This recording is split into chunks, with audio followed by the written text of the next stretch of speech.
1997 കോട്ടയത്ത് ഋഷിരാജ് സിംഗ് ആയിരുന്നു SP. ഞാനന്ന് കോട്ടയം ഈസ്റ്റ് സർക്കിൾ ഇൻസ്പെക്ടറാണ്. ഈസ്റ്റ് സർക്കിൾ അതിർത്തിയിലാണ് എല്ലാ പ്രധാനപ്പെട്ട എന്നുവെച്ചാൽ ഈ ടൗണിൻ്റെ സ്ഥിരാകേന്ദ്രം അതുതന്നെയാണെന്ന് പറയാം.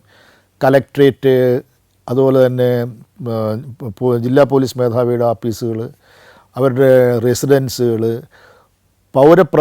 പ്രമാണികളുടെ വീട് ഭവനങ്ങൾ, അങ്ങനെയെല്ലാം നമ്മുടെ ആ കോട്ടയം നഗരത്തിലെ പ്രധാനപ്പെട്ട എല്ലാ കാര്യങ്ങളും നടക്കുന്ന ഒരു സ്ഥലം എന്ന് അതുകൊണ്ട് തന്നെ ഈ കഞ്ഞിക്കുഴി, കോട്ടയം ഈസ്റ്റിൻ്റെ അതിർത്തിയുള്ള കഞ്ഞിക്കുഴി, അതുപോലെ ആ ഭാഗങ്ങൾക്കൊക്കെ വളരെ പ്രസക്തിയുണ്ട്. ചെറിയ കാര്യങ്ങൾ പോലും വളരെ അത് സെൻസിറ്റൈസ് ചെയ്യാനും ചെറിയ കാര്യങ്ങൾ പോലും വലിയ സംഭവമായിട്ട് മാറാനും ഒക്കെയുള്ള ഒരു സാധ്യതയുള്ള സ്ഥലമാണിത്. ഇപ്പോൾ വളരെ കോഷ്യസായിട്ട് നമ്മൾ ജോലി ചെയ്യേണ്ട സ്ഥലമാണ് എന്നാണ് എനിക്ക് അന്ന് തോന്നിയിരുന്നത്. പ്രത്യേകിച്ച് എല്ലാ പത്രപ്രവർത്തകരുടെയും പത്രപ്രമാണിമാരുടെ എല്ലാം വീടുകളും അതുപോലെ തന്നെ അവരുടെ ഓഫീസുകളൊക്കെ സ്ഥിതി ചെയ്യുന്നൊരു സ്ഥലം. അപ്പോൾ 97 ഓഗസ്റ്റ് മാസം 23-ാം തീയതി 2 സംഭവങ്ങൾ എന്നുവെച്ചാൽ പാതിരാത്രിയിൽ അരങ്ങേറി ഈസ്റ്റിൻ്റെ അതിർത്തിയിൽ. ഈ കോട്ടയം റെയിൽവേ സ്റ്റേഷൻ്റെ സമീപത്ത് ഒരു വാട്ടർ അതോറിറ്റി ജോലി ചെയ്യുന്നൊരു ശ്രീധരൻ, അയാൾ രാത്രി നടന്നു വരിക റോഡിൽ കൂടെ. അയാളെ ജോലി കഴിഞ്ഞിട്ടായിരിക്കും, രാത്രിയിൽ നടന്നു വരികയാണ്. റെയിൽവേ സ്റ്റേഷൻ്റെ ഭാഗത്തൂടെ നടന്നു വരുമ്പം ഒരു ഓട്ടോറിക്ഷയിൽ വന്ന് ഒരു 3-4 പേര് അയാളെ മർദ്ദിച്ച് അവശനാക്കി. അയാളെ ഉണ്ടായിരുന്ന 10,000-3000 രൂപയും അയാളുടെ വാച്ചും എല്ലാം ഊരിയെടുത്ത് അയാളെ തല്ലി അവളെ അടിച്ച് നിലത്തിട്ടിച്ച് അവർ ഓട്ടോറിക്ഷയിൽ കയറി പോകുന്നു. ഇതേ സമയം തന്നെ എയർ ക്യാമ്പിലെ ഒരു പോലീസുകാരൻ അയാൾ കൊറിയർ ഡ്യൂട്ടിക്കായിട്ട് റെയിൽവേ സ്റ്റേഷനിലേക്ക് നടന്നു വരിക. അയാളുടെ കയ്യിൽ വലിയ ബാഗുണ്ട്, ഇതിൻ്റെ കൊറിയർ, ഇത് തപാൽ ബാഗാണ്. അയാൾ അതെല്ലാം ചുമലിലേറ്റി പതുക്കെ സാവധാനത്തിൽ അയാൾ താഴോട്ട് വരിക. ലോഗോസ് ജംഗ്ഷൻ വഴി MD സ്കൂളിൻ്റെ അതിലൂടെ നേരെ താഴോട്ട് റെയിൽവേ സ്റ്റേഷൻ ഭാഗത്തേക്ക് അയാൾ വരികയാണ്. MD സ്കൂൾ കഴിഞ്ഞ് കുറച്ചും കൂടെ മുമ്പോട്ട് വന്നപ്പോഴത്തേക്കും ഈ പറഞ്ഞ ഓട്ടോറിക്ഷയിൽ വന്നവർ ഇയാളെ കയറി പിടിച്ചു. പിടിച്ച് ഇയാളെ ബാഗ് പരിശോധിച്ചപ്പം അതിൻ്റെ അകത്ത് കുറേ തപാലുകളൊക്കെയാണെന്ന് കണ്ടപ്പോൾ എന്തുകൊണ്ടെന്നില്ല അയാളെ 2 വയറ്റിനിട്ട് 2 കുത്തും കൊടുത്തിട്ടാണ് അവരങ്ങ് പോകുന്നത്. ഇപ്പോൾ പോലീസുകാരന് വയറിനിട്ട് കുത്തുകൊന്നു. അയാളെ തപാലുകളൊക്കെ അവിടെ കിടക്കുന്നു. അവിടെ നിന്നൊരു 200 മീറ്റർ അപ്പുറത്തെ ശ്രീധരൻ എന്ന് പറഞ്ഞ വാട്ടർ അതോറിറ്റിയിലെ വാച്ചർ, അയാൾ വളരെ മർദ്ദനമേറ്റ നിലയിൽ അവിടെ കിടക്കുന്നു. പെട്ടെന്ന് ഈ വിവരം പോലീസ് അറിഞ്ഞു. പോലീസ് എല്ലാ സ്ഥലങ്ങളിലേക്കും മെസ്സേജുകൾ കൊടുക്കുന്നു. പോലീസ് പാർട്ടികളും വയർലെസ് ടീം ഫുഡ് പെട്രോളും മൊബൈൽ പെട്രോളും ഒക്കെ സ്ഥലത്ത് വരുന്നു. കലക്ട്രേറ്റ് ജംഗ്ഷനിൽ നിന്നും പോലീസുകാർ എത്രയും പെട്ടെന്ന് ഈ സംഭവം നടന്ന സ്ഥലത്തേക്ക് വരണമെന്ന് 2 ഫുഡ് പെട്രോൾ നടത്തുന്ന 2 പോലീസുകാർ താഴോട്ട് പെട്ടെന്ന് ഓടി വരുമ്പോൾ റെയിൽവേ സ്റ്റേഷൻ ഭാഗത്തു നിന്നും ഒരു ഓട്ടോറിക്ഷ ലോഗോ സെക്ഷൻ കയറി മുകളിലോട്ട് വരുന്നത് കണ്ടു. അവർ പെട്ടെന്ന് ഈ 2 പോലീസുകാർ ആ ഓട്ടോറിക്ഷ തടഞ്ഞു നിർത്തിയിട്ട് പറഞ്ഞു, ഓട്ടോറിക്ഷക്കാരോട് പറഞ്ഞു, കൂടെ അപ്പോൾ 3 പേര് വണ്ടിക്കകത്തുണ്ട്, അവരോട് നിങ്ങളൊന്ന് സഹായിക്കണം, ഞങ്ങൾ അർജൻറ്റായിട്ടൊരു കാര്യത്തിന് പോവുകയാണ്, ഞങ്ങൾക്ക് ഓട്ടോറിക്ഷ ഞങ്ങൾക്ക് വേണം എന്ന് വളരെ മാന്യമായിട്ട് പറയും. ഈ 3 പേര് അതിൻ്റെ അകത്ത് പതുക്കെ അങ്ങ് ഇറങ്ങി പോവുകയും ചെയ്തു. ആ ഓട്ടോറിക്ഷയിൽ ഇവർ നേരെ തിരിച്ച് ആ സ്ഥലത്ത് ചെന്നു. അവിടെ ഓട്ടോറിക്ഷയിൽ തിരിച്ച് സംഭവ സ്ഥലത്തില്ലെന്നു. ഈ ബിനോ ലോഡ്ജിൻ്റെ മുൻവശം എന്ന് വെച്ചാൽ റെയിൽവേ സ്റ്റേഷൻ്റെ അടുത്തുള്ള ബിനോ ലോഡ്ജിൻ്റെ മുൻവശമാണ് ഈ സംഭവ സ്ഥലം. ആദ്യത്തെ ശ്രീധരനെ അടിച്ച് അവശനാക്കിയ സ്ഥലം അതാണ്. അവിടെ ചെല്ലുന്നു. വിവരങ്ങൾ പെട്ടെന്ന് മെസ്സേജുകളൊക്കെ അങ്ങോട്ടും ഇങ്ങോട്ടും പാസ് ചെയ്യുമ്പോൾ ഞാൻ എപ്പോഴും തന്നെ വിവരം അറിഞ്ഞു. അപ്പം ഞാൻ എൻ്റെ മനസ്സിൽ വന്നൊരു കാര്യം എന്ന് പറഞ്ഞാൽ ഇത് വളരെ എന്ന് വെച്ചാൽ ഇത്രയും പെട്രോളിങ്ങും നൈറ്റ് പെട്രോളിങ്ങും ഫുഡ് പെട്രോളിങ്ങും അതുപോലെ എല്ലാ സംവിധാനങ്ങളും ഉണ്ട് ടൗണിൻ്റെ നടുക്കായിട്ട് പോലും ഇങ്ങനെ സംഭവമായിട്ടുണ്ടായിട്ട് ആ ഓട്ടോറിക്ഷ എന്തുകൊണ്ട് പിടിക്കാൻ പറ്റിയില്ല എന്നൊരു മനസ്സിലിങ്ങനെ ഒരു കാര്യം പോകുന്നുണ്ട്. ഓട്ടോറിക്ഷയുടെ കാര്യം പറയുന്നില്ല, എല്ലാവരും സ്ഥലത്ത് ഇങ്ങനെ വളരെ അവിടെ സ്ഥലത്ത് ഇങ്ങനെ നോക്കുകുത്തികളെപ്പോലെ നിൽക്കുകയാണ്. ഞാൻ പെട്ടെന്ന് സ്ഥലത്ത് ഞാൻ ചെന്നു. അപ്പോൾ എൻ്റെ കൂടെ ഇന്ന് ASI മുരളി ഉണ്ടെന്ന്. മുരളി സാഡ്ലി ഇന്ന് മുരളി ഇല്ല, മരിച്ചുപോയി. അപ്പോൾ മുരളിയുണ്ട്, കൂടെ 2 പോലീസുകാരുണ്ട്. ജോർജ് എന്ന് പറഞ്ഞൊരു പോലീസുകാരുണ്ട്, അതുപോലെ മാത്യു എന്ന് പറഞ്ഞൊരു പോലീസുകാർ. ഇവർ 2 പേരും അവിടെയുണ്ട്. അപ്പം ഞാൻ മുരളിയോട് പറഞ്ഞു, ഈ സ്ഥലം ഇപ്പോൾ രാത്രിയാണ്, ഈ സ്ഥലം scene of crime is a gold mine എന്ന് പറഞ്ഞ കാര്യം വളരെ ശ്രദ്ധിക്കണം. കാര്യം ഇന്നൊരു സ്വർണ്ണ ഖനി തന്നെയാണ്. ഇത് ഇപ്പോൾ ഉടനെ ടാമ്പർ ചെയ്യും. ഇപ്പോൾ നമ്മൾ പെട്ടെന്ന് ഇത് കോർഡൺ ഓഫ് ചെയ്തിട്ട് ഈ സ്ഥലം കംപ്ലീറ്റ് സെർച്ച് ചെയ്യണം. കാര്യം എന്ന് പറഞ്ഞാൽ സെർച്ച് ചെയ്യണമെന്ന് പറഞ്ഞാൽ റെയിൽവേ സ്റ്റേഷൻ്റെ അവിടെ തൊട്ട് നമ്മുടെ ലോഗോസ് ജംഗ്ഷൻ അല്ലെങ്കിൽ കലക്ടറേറ്റ് ജംഗ്ഷൻ, ബിനോ ലോഡ്ജ് ഉൾപ്പെടെയുള്ള ആ ഭാഗത്ത് മുഴുവനും തറോ സെർച്ചിന് ഒരു സെർച്ച് ടീം 2-3 സെർച്ച് ടീമിനെ വെച്ച് സെർച്ച് ചെയ്യും. മറ്റുള്ള വണ്ടികൾ തൽക്കാലത്തേക്ക് അതിലൂടെ വിടാതിരിക്കുന്ന സംവിധാനങ്ങൾ ചെയ്യണമെന്ന് പറഞ്ഞു. സെർച്ച് തുടങ്ങി. അവിടെ എന്തെങ്കിലും സാധനങ്ങളുണ്ടോ, ഒന്നും കാണുന്നില്ല. ഇങ്ങനെ കുറേ സമയം കഴിഞ്ഞപ്പം മുരളി ഒരു ചെറിയൊരു തുണ്ട് കടലാസുമായിട്ട് എൻ്റെ അടുത്ത് വന്നു. ഞാൻ ചെയ്ത് എവിടെ നിന്ന് കിട്ടി? സാറേ, ബിനോ ലോഡ്ജിൻ്റെ മുമ്പിൽ നിന്ന് കിട്ടിയ പേപ്പറാണിത്. ഞാൻ ആ പേപ്പറിനൊരു പ്രത്യേകതയുണ്ട്. ആ പേപ്പർ ഇപ്പോൾ ഇത്രയും വണ്ടികൾ ഓടുന്ന സ്ഥലത്താണെങ്കിൽ ആ പേപ്പർ ഒരു വണ്ടി കയറിയ പാടോ അല്ലെങ്കിൽ ചുക്കിച്ചുളിഞ്ഞ ഒരു അവസ്ഥയില്ല. നല്ല ക്ലീനായിട്ടുള്ള ഒരു ചെറിയ ഒരു കഷ്ണം പേപ്പർ നല്ല തിക്കായിട്ടുള്ള പേപ്പറാണെന്നേ ഉള്ളൂ. അപ്പോൾ ഞാൻ ചോദിച്ചു, ഇപ്പോൾ സമീപ സമയത്ത് ആരുടെയെങ്കിലും കയ്യിൽ നിന്ന് പോയതായിരിക്കും, അല്ലെങ്കിൽ അങ്ങനെ ഒരു അവസ്ഥ ആ പേപ്പർ ഉണ്ടാവില്ല. കാര്യം വണ്ടി കയറി അതല്ല നാമാവശേഷമായി പോയത്. ഞാൻ വെറുതെ നോക്കി കഴിഞ്ഞപ്പോഴത്തേക്ക് അതിലൊരു അഡ്രസ്സുണ്ട്, ട്രിവാൻഡ്രം അഡ്രസ്സുണ്ട്. ഞാൻ പറയുന്നത്, ഞാൻ പോക്കറ്റ് ഒന്നും മുരളിയോട് പറഞ്ഞു, ഇത് മിണ്ടണ്ട ആരോടും, ഈ സാധനം താൻ എനിക്ക് തന്നിട്ടില്ല, ഞാനിത് മേടിച്ചിട്ടുമില്ല, ഞാൻ മേടിച്ചത് പോക്കറ്റ് ഇട്ടു. ട്രിവാൻഡ്രം ഒരു അഡ്രസ്സ്. അപ്പോൾ പറഞ്ഞു, സാറേ ഈ ഓട്ടോറിക്ഷ ഞങ്ങൾ വിട്ടായിട്ടൊന്ന്. ഞാൻ പറഞ്ഞു, വിടാൻ പാടില്ല ഓട്ടോറിക്ഷ. കാര്യം നമുക്ക് അയാളെ കൂടെ ഒന്ന് ചോദ്യം ചെയ്യാം. അപ്പോൾ അയാൾ നിരപരാധിയായിരിക്കും, പക്ഷേ അയാളെ ഒന്ന് ചോദ്യം ചെയ്യാം നമുക്ക്. കാര്യം എന്ന് വെച്ചാൽ വേറെ ഓട്ടോറിക്ഷ ഒന്നും കണ്ടില്ല സമയത്ത്. ഇങ്ങനെ ഓട്ടോറിക്ഷ വന്നു എന്ന് പറയുന്നു. വന്ന കുറ്റവാളികൾ ഓട്ടോറിക്ഷയിലാണ് വന്ന് അവർ കുറ്റം ചെയ്തത്. വേറെ ഓട്ടോറിക്ഷ നിങ്ങൾക്ക് ആർക്കും പിടിക്കാൻ പറ്റിയില്ല. ഈ ഓട്ടോറിക്ഷയിൽ നിന്ന് എന്തെങ്കിലും വിവരങ്ങൾ എലിസിറ്റ് ചെയ്യുകയാണ്, നല്ലതായിരിക്കും. നോക്കാം, ഇല്ലെങ്കിൽ നമുക്ക് വിട്ടേക്കാം. അയാളെ നേരെ ഈസ്റ്റ് പോലീസ് സ്റ്റേഷനിൽ കൊണ്ട് അയാളെ ഓട്ടോറിക്ഷയും ആ ഓട്ടോറിക്ഷ ഡ്രൈവറെയും കൊണ്ട് അവിടെ കൊണ്ട് നിർത്താൻ പറഞ്ഞു. ഞാനിപ്പോൾ ഈ തുണ്ട് പേപ്പർ എൻ്റെ കയ്യിലുണ്ട്. ഞാൻ ഈസ്റ്റ് പോലീസ് സ്റ്റേഷനിൽ ചെന്നു. ഞാൻ നോക്കി, ഓട്ടോറിക്ഷ ഡ്രൈവർ ഒരു 10-20 വയസ്സ് കാണും. അയാളുള്ള നിസ്സംഗഭാവത്ത് നിൽക്കുകയാണ്. അപ്പോൾ അയാൾ പറഞ്ഞു, ഇങ്ങനെ ഞാൻ ഓട്ടം വിളിച്ചുകൊണ്ട് റെയിൽവേ സ്റ്റേഷൻ 2 പേര് വന്ന്, അവരാരാന്നറിയില്ല, സാറന്മാർ പറഞ്ഞുകൊണ്ട് അവരെ ഇറക്കി വിട്ടു. അതുകൊണ്ട് തിരിച്ചവരെ അവിടെ കൊണ്ടുവന്നു. തിരിച്ച് സ്റ്റേഷനിലേക്ക് വരാൻ പറഞ്ഞുകൊണ്ട് വന്നെന്നൊക്കെ പറഞ്ഞു.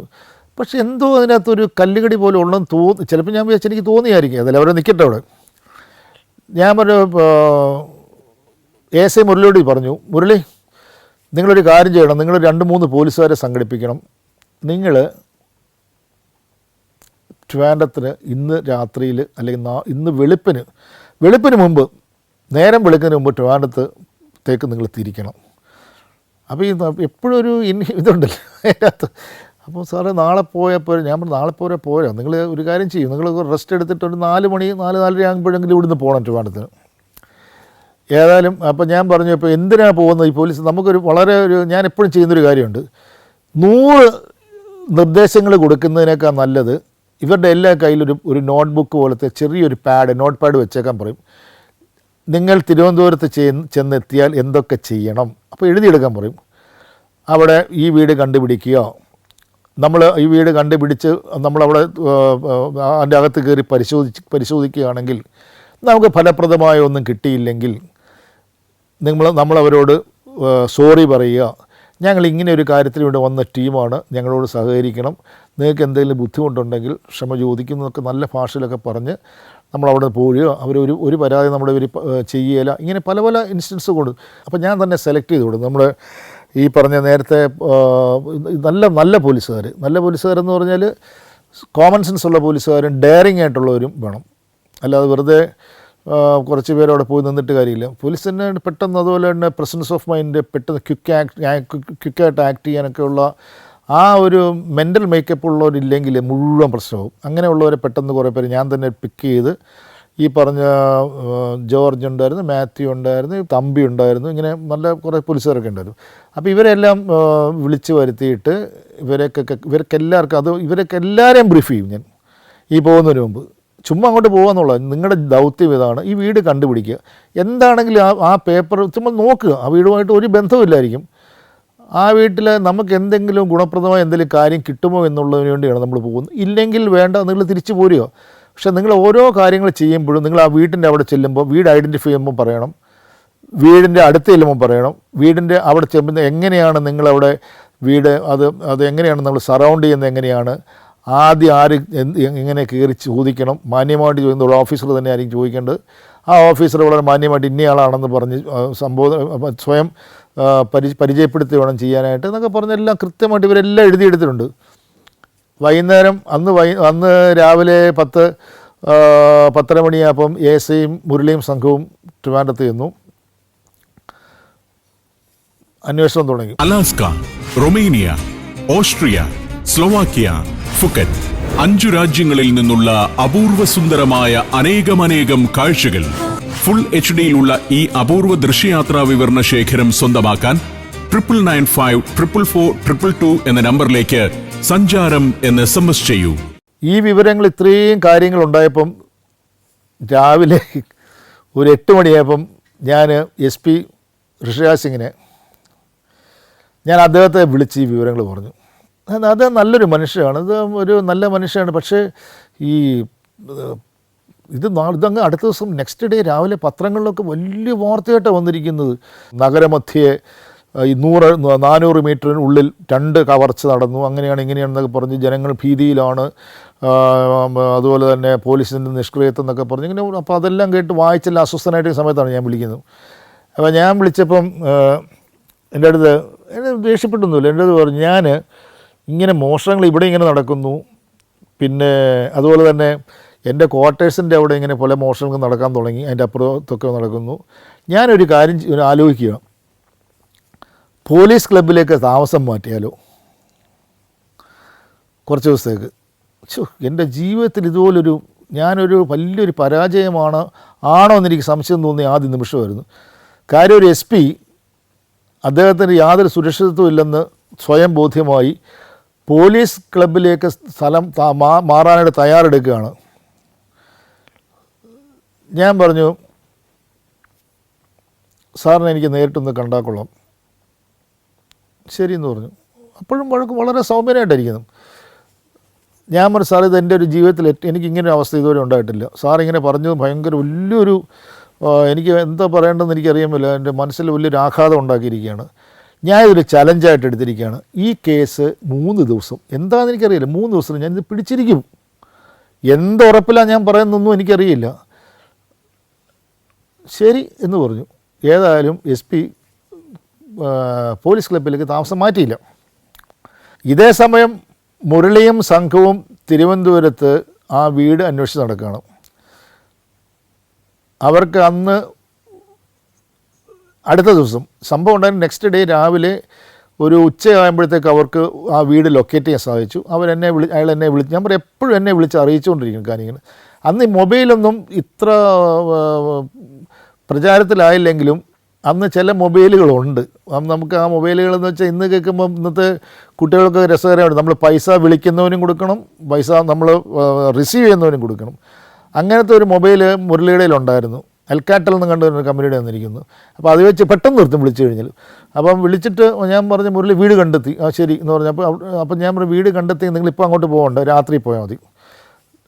എനിക്ക് ചുമ്മാ ഒരു ഇൻഡ്യൂഷൻ തോന്നും, നമ്മൾ അവിടെ എന്തെങ്കിലും അവിടെ ഉണ്ടോ എന്ന് എന്തിനാണെങ്കിലും തോന്നുന്നത് എനിക്കറിയില്ല. രാത്രി ഒരു 10 മണിക്ക് ശേഷം നിങ്ങളവിടെ പോയാൽ മതി. നിങ്ങൾ ആ വീട് പോകുമ്പോൾ കംപ്ലീറ്റായിട്ട് വീട് വളഞ്ഞ് എഫക്റ്റീവായിട്ട് അതിൻ്റെ ബാക്ക് ഡോറ്, സൈഡ് ഡോറ്, പിന്നെ ഓടിപ്പോകുമ്പോഴത്തേക്ക് അവരെ പിടിക്കാൻ വേണ്ടി 2 പേര്. അത് നമ്മൾ നേരത്തെ പ്രിപ്പയർഡ്. ഇതെല്ലാം നമ്മൾ മനസ്സിൽ എക്സ്പെക്ട് ദ വേഴ്സ്റ്റ് എന്ന് പറയുന്നത് ഇങ്ങനെയൊക്കെ സംഭവിക്കുമെന്നും അങ്ങനെ സംഭവിച്ച് ഇങ്ങനെ ചെയ്യുമെന്നുള്ള നമ്മൾ ആ ക്രൈസിസ് മാനേജ്മെൻറ്റ് കറക്റ്റായിട്ട് പ്ലാൻ ചെയ്തിട്ട് അവിടെ ചെല്ലാവുള്ളൂ എന്നൊക്കെ പറഞ്ഞു. അപ്പോൾ മുരളി എൻ്റെ അടുത്ത്, സോറി അവിടെ അവർ ഇരിപ്പുണ്ടോ? ഞാൻ പറഞ്ഞു, എനിക്കറിയില്ല, നമ്മൾ ഒന്നും അറിയില്ല, അവിടെ ഉണ്ടോ ഇല്ലയോ ഒന്നും അറിയില്ല. ഏതായാലും നോക്കും, നമുക്ക് ട്രൈ ചെയ്യാം. നമുക്ക് ചിലപ്പോൾ ഏതായാലും ഈ പേപ്പർ ചിലപ്പോൾ നമ്മുടെ രക്ഷകനായിട്ട് മാറാം. ഏതായാലും കൃത്യം പറഞ്ഞ പോലെ തന്നെ ഒരു 11 മണിയായപ്പോൾ മുരളി വീടിൻ്റെ ഫ്രണ്ട് ഡോറിൻ്റെ അവിടെ നിൽക്കുന്നു. ഒരു പോലീസുകാരൻ മുരളിയുടെ കൂടെയുണ്ട്. ബാക്കിൽ പോലീസുകാരുണ്ട്, സൈഡിലുണ്ട്. ബാക്കി 2 പോലീസുകാർ ഓടുമ്പോൾ ഓടുന്നവരെ പിടിക്കാൻ വേണ്ടിയുള്ള 2 പോലീസുകാർ സൈഡ് സജ്ജമാക്കിയിട്ടുണ്ട്. മുരളി പതുക്കെ കഥ, ആ ഫ്രണ്ട് ഡോറിൻ്റെ കഥ പതുക്കെ ഒന്ന് തള്ളിയപ്പോൾ തന്നെ ആ കഥ അങ്ങ് തുറന്നുപോയി. അപ്പോൾ ഈ മുരളി ഒരു കഥാപാത്രമാണ്. കാര്യം മുരളി എല്ലാവർക്കും അറിയാം. ഈ കള്ളന്മാർക്കും അതുപോലെ ടൗണിൽ നടക്കുന്ന ആൻറ്റി സോഷ്യൽ എലമെൻസിലൊക്കെ കണ്ട് പേരും രൂപമൊക്കെ അറിയാം. മുരളി അകത്തോട്ട് കയറിയപ്പോൾ തന്നെ ഒരാൾ കൈകൂപ്പി എഴുന്നേറ്റങ്ങ് നിന്നു. അപ്പോൾ മുരളിക്ക് കാണാം ഈ ചെറിയ ഇരുട്ടാണ്. ആരുടാന്ന് ചോദിച്ചപ്പം മുരളിക്ക് അയാളെ മനസ്സിലായില്ല, പക്ഷേ അയക്ക് മുരളിയെ മനസ്സിലായി. മുരളി അങ്ങോട്ട് മാറി നിൽക്കാൻ പറഞ്ഞു, ടോർച്ച് അടിച്ച്. എപ്പോഴും ഞാൻ പറയും ടോർച്ച് എപ്പോഴും കൊണ്ടുപോകണം, ചിലപ്പോൾ ഉള്ളത് മറന്നു പോകും. ടോർച്ച് ഉണ്ടായിരുന്ന ഭാഗ്യത്തിന് ടോർച്ച് അടിച്ച് നോക്കിയപ്പോഴത്തേക്കും കോട്ടയത്തെ ഒരു പോക്കറ്റടിക്കാരൻ, വളരെ കുപ്രസിദ്ധി അറിഞ്ഞൊരു പോക്കറ്റ്, നജീബ് എന്ന് പറഞ്ഞൊരുത്തനാണ്.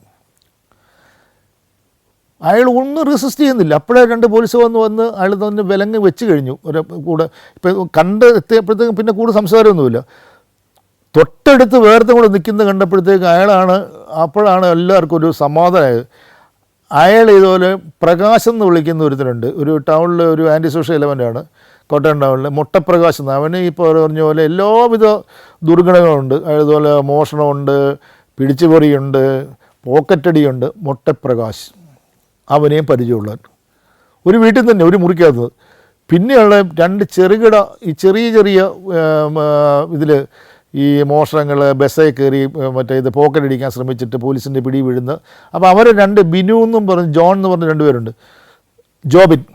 ഇവരെ കണ്ടപ്പം തന്നെ ജോർജിന് മനസ്സിലായി, സാറേ ഇവരിൽ ഒരുത്തനെ ഞാൻ പിടിച്ചുകൊണ്ട് വന്നിട്ടുണ്ടെന്ന് പറഞ്ഞു. നാമ്പടം ബസ് സ്റ്റാൻഡിൽ നിന്ന് 4 പേരും കൃത്യമായിട്ട് 4 പേരും വളരെ കൂളായിട്ട് നമ്മുടെ കസ്റ്റഡി വന്നു. കൂടുതൽ നിങ്ങൾ ചോദ്യം ചെയ്യേണ്ട, അവിടെ അത് അലങ്കോലമാക്കണം, നേരെ സ്ട്രേറ്റ് അവേ നേരെ പെട്ടെന്ന് വരാൻ പറഞ്ഞു. അവരെ കോട്ടയത്ത് കൊണ്ടുവന്നു. അന്ന് വൈകുന്നേരം നെക്സ്റ്റ് ഡേ രാവിലെ ഒരു 6-7 മണിയായപ്പോൾ അവരെ പോലീസ് ക്ലബ്ബിൽ കൊണ്ടുവന്നു. ഈ 4 പേരും. ഈ autorickshaw driver Kottayam east police station ഇരിപ്പുണ്ട് വരും. ഇവർ ധരിച്ചത് ഈ ഓട്ടോറിക്ഷ പോലീസ് പിടിച്ചു എന്ന് പറഞ്ഞു. ഓട്ടോറിക്ഷ ഡ്രൈവറും പോലീസ് കസ്റ്റഡി എന്ന് പറഞ്ഞപ്പോൾ അവനെല്ലാം പറഞ്ഞു കാണും എന്നുള്ള ധാരണയിലാണ് ഇവർ റെസിസ്റ്റ് ചെയ്യായിരുന്നത്. യഥാർത്ഥത്തിൽ അവനൊന്നും പറഞ്ഞുമില്ല. അവന് ഇങ്ങനത്തെ സംഭവത്തെപ്പറ്റി അവൻ യാതൊരു വിധത്തിലുള്ള കാര്യങ്ങൾ അവന് സംഭവിച്ചിട്ടുമില്ലായിരുന്നു. അപ്പോൾ ഇവരെ 4 പേരെ ചോദിച്ചപ്പം അവർ ആ ധാരണയിൽ നടന്ന കാര്യങ്ങൾ മണി പോലെ അങ്ങ് പറയാൻ തുടങ്ങി. സാറേ ഇങ്ങനെ സംഭവിച്ചത്, ആദ്യം മറ്റേയാളെ വന്നത്, ആ പൈസ ഇന്ന സ്ഥലത്തുണ്ടായിരുന്നു, മറ്റേയാളെ കുത്തിയ കാര്യം, ആ കത്തി അവിടെ വലിച്ചെറിഞ്ഞിട്ടുണ്ട്, അത് കഴിഞ്ഞ് ഈ ബാഗിൻ്റെ അകത്ത് മുഴുവൻ കുറേ തപാലുരുപ്പിടികൾ, ദേഷ്യം വന്നിട്ട് അവന് 2 കുത്തു കൊടുത്തതായിട്ട്, ദേഷ്യം വന്നിട്ട് 2 കുത്തു കൊടുത്തത്. ആ കുത്തുകൊണ്ടെന്ന് പറഞ്ഞാൽ ഭാഗ്യത്തിന് ഈ മോഹൻ രക്ഷപ്പെട്ടത്. മോഹൻ എന്ന് പറഞ്ഞാൽ പോലീസുകാരൻ രക്ഷപ്പെട്ടെന്ന് പറഞ്ഞാൽ അയാളെ പെട്ടെന്ന് മെഡിക്കൽ കോളേജിലേക്ക് കൊണ്ടുപോയി അയാളെ വയറിന് 3-4 സർജറിയൊക്കെ നടത്തി. അയാൾക്ക് പിന്നെ അയാൾ പൂർണ്ണ ആരോഗ്യവാനായിട്ടില്ല ഒരിക്കലും ആരോഗ്യം. അപ്പോൾ ഇവരുടെ വെറുതെ 2-3 ക്രിമിനലുകളുടെ 2-3 ഈ പിള്ളകളി മൂലം ഒരു പോലീസ് ഉദ്യോഗസ്ഥൻ്റെ ജീവിതം അനാഥമായെന്ന് തന്നെ പറയാം. നജീബ്, അതുപോലെ തന്നെ മുട്ടപ്രകാശ്, മറ്റേ 2 പയ്യന്മാർ സിബിൻ, ഇവരെല്ലാം മാറി ചോദ്യം ചെയ്തപ്പം നജീബിനെ ചോദ്യം ചെയ്തപ്പോൾ നജീബ് കുറച്ച് കാര്യങ്ങൾ പറഞ്ഞു. ഒരു പേപ്പറിനകത്ത് ഒരു അഡ്രസ്സ് എഴുതി വെച്ചിരുന്നത് നജീബിൻ്റെ ഒരു ബന്ധുവിൻ്റെ വീടാണ്. നജീബ് ഒരാഴ്ച ഈ സംഭവം ഉണ്ടാകുന്ന ഒരാഴ്ചയ്ക്ക് മുമ്പ് ആ വീട്ടിൽ ഒരു ബന്ധു വീട് സന്ദർശിക്കുന്ന പോലെ ആ വീട്ടിൽ പോയി. പക്ഷേ ഇവൻ്റെ സ്വഭാവം അവിടെ അവൻ എടുത്തു എന്നുള്ളതാണ്. അവിടെ ഒരു പേഴ്സ് ഇരിപ്പുണ്ടായിരുന്നു. ഇവൻ്റെ ബന്ധു തന്നെയാണെന്ന് ആലോചിക്കണം. ആ പേഴ്സ് ആരും അറിയാതെ അവൻ അവിടെ നിന്ന് എടുത്തു. എന്നിട്ട് പോകുന്ന വഴിക്ക് രൂപ പേഴ്സിൽ നിന്ന് എടുത്തിട്ട്, രൂപ അതിനകത്തുണ്ടായിരുന്ന രൂപ മുഴുവൻ പേഴ്സിൽ നിന്ന് എടുത്തിട്ട് പേഴ്സ് വലിച്ചെറിഞ്ഞിട്ടാണ് ഇവൻ പോയത്. ഗതികേടിന് ഈ പറഞ്ഞ പേഴ്സിൻ്റെ അകത്തിരുന്ന ഈ കടലാസ് ഈ രൂപയുടെ കൂടെ തന്നെ ഉണ്ടായിരുന്നു. അത് ഇവർ ശ്രദ്ധിച്ചിട്ടില്ലായിരിക്കും. രൂപയുടെ അത് പോക്കറ്റ് വെച്ചിരിക്കുക. ഇവിടെ ഈ ശ്രീധരനെ കിടന്ന് ബഹളം ഉണ്ടാക്കി അടിപിടി ഉണ്ടാകുന്ന സമയത്ത് ഇയാളുടെ കയ്യിലുള്ള ഈ പറഞ്ഞ ഈ തുണ്ട് കടലാസ് എങ്ങനെയോ നജീബിന് നഷ്ടപ്പെട്ടതാണ് അവിടെ വെച്ച്. ആ റോഡിൽ വെച്ച്, ആ റോഡിൽ ഇവൻ്റെ തെറിച്ച് പോയത്. അപ്പം ആ സമയത്ത് വീണ് കിട്ടിയ കടലാസ്. അപ്പോൾ അതിനകത്ത് എഴുതി വെച്ചിരിക്കുന്ന അതിൽ എന്തോ ഒരു കടയുടെ ഒരു അവരുടെ ഒരു ചെറിയൊരു ഇതാണ്. ഒരു കടയിൽ പോയി സാധനം മേടിച്ചതിൻ്റെ എന്തോ അവരുടെ ഒരു ചെറിയ കാർഡ് കൊടുക്കുമല്ലോ. ആ കാർഡിൻ്റെ പുറകിൽ ആ വീട്ടിൻ്റെ ഉടമസ്ഥൻ അവരുടെ അഡ്രസ്സ് എഴുതി വെച്ചിരുന്നതാണ്. ഞാൻ കടക്കാരന് കൊടുക്കാനോ വല്ലതും ആയിരിക്കും, എന്താണെന്ന് അറിയില്ല. ആ അഡ്രസ്സാണ് ഇവിടെ കിടന്ന് കിട്ടിയത്, ആ പേപ്പറാണ്. അത് ശരിക്കും പറഞ്ഞാൽ അത് വലിയൊരു അത്ഭുതമായിട്ട് തോന്നുന്നു. കാര്യം എന്ന് വെച്ചാൽ ആ പേപ്പർ ഇപ്പം ഈ ASI മുരളി അത് കണ്ടുപിടിച്ചില്ലായിരുന്നെങ്കിൽ അത് കണ്ടുപിടിക്കാൻ വലിയ പാടാണ്. ചെറിയൊരു പേപ്പർ, രാത്രിയില്ല. അപ്പോൾ അതിൻ്റെ പ്രാധാന്യമൊന്നും ഇല്ലെന്ന് എടുത്ത് കളഞ്ഞാലും നമുക്കൊരു ലീഡ് കിട്ടുകയില്ല. അപ്പോൾ അങ്ങനെ നജീബിന് പറ്റിയൊരു കൈപ്പഴയാണ് ആ വീട്ടിലേക്ക് നമ്മൾ എത്തിച്ചത്. ഏതായാലും ഇവർ കാര്യങ്ങളൊക്കെ സമ്മതിച്ചു. ഇവൻ്റെ ശ്രീധരൻ, വാട്ടർ അതോറിറ്റി ഉദ്യോഗസ്ഥൻ ശ്രീധരൻ്റെ വാച്ച്, രൂപ, പോലീസ് സ്റ്റേഷനിൽ ആദ്യം പിടിച്ചുകൊണ്ട് വന്ന ഓട്ടോറിക്ഷ ഡ്രൈവർ അയാളാണ് സന്തോഷ്. അയാളുടെ പേര് സന്തോഷ് എന്നാണ്. അയാളെ മാക്കാൻ സന്തോഷ് എന്നാണ് വിളിക്കുന്നതെന്നുള്ള കാര്യം ഈ നജീബും സംഘവും പറഞ്ഞപ്പോഴാണ് കൃത്യമായിട്ട് മനസ്സിലായത്. നജീബ് മണി പോലെ സന്തോഷത്തെ പറ്റി എല്ലാ കാര്യങ്ങളും പറഞ്ഞു. അപ്പോൾ ആദ്യം നമ്മൾ ഇവിടെ അങ്ങോട്ട് പോകുമ്പോൾ, ട്രിവാൻഡ്രത്ത് പോകുമ്പം ഈ സന്തോഷ്, ഓട്ടോറിക്ഷക്കാരൻ സന്തോഷിനകത്ത് പ്രതിയാണോ എന്നുള്ളത് നമുക്കത്ര ഒരു പ്രതിയല്ല, അയാൾക്ക് സംശയം, അയാളുടെ പേരിലൊരു സംശയം പോലും ഉന്നയിക്കേണ്ട ആവശ്യമുണ്ടോ എന്ന് നമ്മൾ തീർച്ചപ്പെടുത്തിയിട്ടില്ലായിരുന്നു. നജീബിനെ പിടിച്ച് ക്വസ്റ്റ്യൻ ചെയ്തപ്പോഴാണ് അവൻ മാക്കാൻ സന്തോഷ്, ഈ പറഞ്ഞ ഓട്ടോറിക്ഷ ഡ്രൈവറായ മാക്കാൻ സന്തോഷ് എല്ലാ കാര്യങ്ങളും പറഞ്ഞു കൊടുത്തു എന്നുള്ള ധാരണയിൽ നജീബ് അങ്ങ് മുഴുവൻ ടോട്ടൽ അങ്ങോട്ട് കൺഫസ് ചെയ്യുമായിരുന്നു. എല്ലാ കാര്യങ്ങളും അയാൾ കുറ്റസംഭവം നടത്തുമായിരുന്നു. അങ്ങനെയാണ് ഇവർ തമ്മിലുള്ള മാക്കാൻ സന്തോഷും നജീബും തമ്മിലുള്ള ബന്ധവും, അവരെങ്ങനെ നജീബും മാക്കാൻ സന്തോഷും കൂടെ ഇതെങ്ങനെ ഇത് ആസൂത്രണം ചെയ്തു എന്നുള്ള കഥകളൊക്കെ പറഞ്ഞത്. അവനെ വിളിച്ച് ചോദിച്ചു ഇവരെ എല്ലാം കിട്ടിക്കഴിഞ്ഞു വന്നപ്പോൾ മണി പോലെ സാധനങ്ങൾ അവൻ പറഞ്ഞാൽ വാച്ച് എടുത്ത് അവൻ്റെ വീട്ടിൽ വെച്ചിട്ടുണ്ടായിരുന്നു പറഞ്ഞു. അവരെ നേരെ അവൻ്റെ വീട്ടിൽ കൊണ്ടുപോയി എൻ്റെ വാച്ച് റിക്കവർ ചെയ്തു, പൈസ റിക്കവർ ചെയ്തു. അങ്ങനെ ഈ 2 കേസുകൾ ഒരു 10-40 മണിക്കൂറിനകം കിട്ടിയെന്നുള്ളതാണ് സത്യം. ഇമ്മീഡിയറ്റായിട്ട് കിട്ടിയതുകൊണ്ട് അത് വലിയൊരു വാർത്തയായി. ഈ 2 കേസും തെളിഞ്ഞു. അതുപോലെ തന്നെ SP-ക്ക് വളരെ സന്തോഷമായി. ഈ പ്രതികൾ 4 പേരെയും അവരെ വിചാരണയ്ക്ക് ശേഷം അവരെ 4 വർഷം കഠിന തടവിന് കോടതി ശിക്ഷിക്കുകയുണ്ടായി. വേറൊരു രസകരമായ സംഭവം, ഇതിലെ 1-ാം പ്രതി മാക്കാൻ സന്തോഷിൻ്റെ ബ്രദർ, ജ്യേഷ്ഠൻ, ഈ പ്രതികളെ അറസ്റ്റ് ചെയ്യുന്ന സമയത്ത് അയാൾ ജുഡീഷ്യൽ ഓഫീസറുടെ പരീക്ഷ പാസ്സായിട്ട് നിയമനം കാത്തു നിൽക്കുകയായിരുന്നു എന്നുള്ളതും കൂടി ഉണ്ടായിരുന്നു. ഈ അനിയൻ ഡാലിയനെ പല പ്രാവശ്യം ക്വസ്റ്റ്യൻ ചെയ്തു. അപ്പോൾ ഇപ്പോൾ ഇതെന്തോ ഇതിൻ്റെ അകത്തൊരു മർഡറാണോ, സസ്പീഷ്യസ് ഡെത്താണോ എന്നൊക്കെ ഒരു സംശയം ജില്ലാ പോലീസ് മേധാവിക്ക് തോന്നിയുകൊണ്ടായിരിക്കണം അത് ഈ കേസിൻ്റെ അന്വേഷണം ക്രൈം ഡിറ്റാച്ച്മെൻറ്റ് DYSPക്ക് കൈമാറ്റം ചെയ്തു. Crime detachment DYSP, Pathanamthitta crime detachment DYSP അനിയൻ ഡാനിയലിനെ പല പ്രാവശ്യം ക്വസ്റ്റ്യൻ ചെയ്തു. അതുപോലെ തന്നെ ഈ അദ്ദേഹത്തിൻ്റെ രീതിയിൽ പല അന്വേഷണങ്ങൾ നടത്തുകയൊക്കെ ചെയ്തു. എന്തെന്നറിയില്ല, ഒക്ടോബർ 28-ാം തീയതി ഈ അനിയൻ ഡാനിയൽ ഒരു സൂയിസൈഡ് നോട്ട് എഴുതി വെച്ച് അയാൾ ആത്മഹത്യ ചെയ്തു, കെട്ടിത്തൂങ്ങി മരിച്ചു.